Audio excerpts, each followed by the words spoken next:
Hi കുഞ്ഞുമണീസ്. അതിൻ്റെ ഒരു കഥ പറയട്ടെ. ഒരിക്കൽ ഒരു തവളയും ഒരു കോഴിക്കുഞ്ഞും ഒരു ചുണ്ടലിയും ഒരു ഉറുമ്പും ഒരു വണ്ടും കൂടി നടക്കാൻ പോയി. നടന്ന് നടന്ന് അവരൊരു പുഴയുടെ വക്കിലെത്തി. അപ്പോൾ തവളക്കുട്ടൻ പറയാ, കൂട്ടുകാരെ നമുക്കൊന്ന് കുളിക്കാം. ഇതും പറഞ്ഞ് തവളക്കുട്ടൻ വെള്ളത്തിലേക്ക് ഒറ്റ ചാട്ടം ചാടി. ഇത് കണ്ട് കോഴിക്കുഞ്ഞ് പറഞ്ഞു, അതിന് ഞങ്ങൾക്കാർക്കും നീന്താൻ അറിഞ്ഞുകൂടല്ലോ. ഹ ഹ ഹാ, തവളക്കുട്ടൻ ഉറക്കെ കളിയാക്കി ചിരിച്ചു. അയ്യേ, നീന്താൻ അറിയില്ലേ, നാണക്കേട്. അപ്പം മറ്റുള്ളവർക്കൊക്കെ ദേഷ്യവും സങ്കടവും ഒക്കെ വന്നു. അവർ കുറേ നേരം ആലോചിച്ച് ഒരു സൂത്രം കണ്ടുപിടിച്ചു. കോഴിക്കുഞ്ഞ് ഓടിപ്പോയി ഒരു ഇല എടുത്തുകൊണ്ട് വന്നു.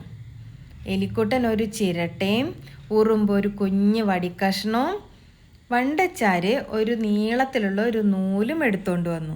എല്ലാവരും പണിയെടുത്തു തുടങ്ങി. വടിക്കഷ്ണം ചിരട്ടയുടെ ഉള്ളിൽ കുത്തി നിർത്തി. എന്നിട്ട് അതിൻ്റെ മുകളിൽ നൂലുകൊണ്ട് ഇല വെച്ച് കെട്ടി. പെട്ടെന്ന് തന്നെ അവർ നല്ല ഭംഗിയുള്ളൊരു കൊച്ചു തോണി ഉണ്ടാക്കി. എന്നിട്ട് അവർ അത് തള്ളി വെള്ളത്തിലിറക്കി. തവളക്കുട്ടനാവട്ടെ കുറേ നേരം വെള്ളത്തിൻ്റെ അടിയിൽ നീന്തി കഴിഞ്ഞപ്പോൾ കൂട്ടുകാരൊന്നുകൂടെ കളിയാക്കാമെന്ന് വിചാരിച്ചിട്ട് ഒന്ന് തലപൊക്കി നോക്കിയതാ. അപ്പോഴാണ് ആ കാഴ്ച കാണുന്നത്. കൂട്ടുകാരൊക്കെ നല്ലൊരു തോണി ഉണ്ടാക്കിയിട്ട് ആ തോണിയിൽ ഇങ്ങനെ സുഖമായിട്ട് പോയിക്കൊണ്ടിരിക്കുക. ഇത് കണ്ട് തവളക്കുട്ടൻ ആകെ നാണക്കേടായിപ്പോയി. അപ്പോൾ കുഞ്ഞുമണീസ്, കഥ ഇഷ്ടപ്പെട്ടോ? ഈ കഥയിൽ നിന്ന് നമുക്ക് എന്താ മനസ്സിലാവണേ? ഈ കുഞ്ഞു ജീവികൾക്ക് പോലും ഇങ്ങനെയൊക്കെ ചെയ്യാൻ പറ്റുമെന്ന് വെച്ചാൽ നമുക്ക് എന്തോരം കാര്യങ്ങൾ ചെയ്യാൻ പറ്റും. നമുക്ക് ശ്രമിച്ചാൽ പറ്റാത്തതായിട്ടൊന്നുമില്ല ഈ ലോകത്തിൽ.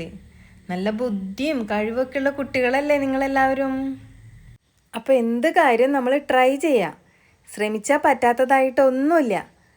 അപ്പോൾ ഓക്കെ, ബൈ ബൈ.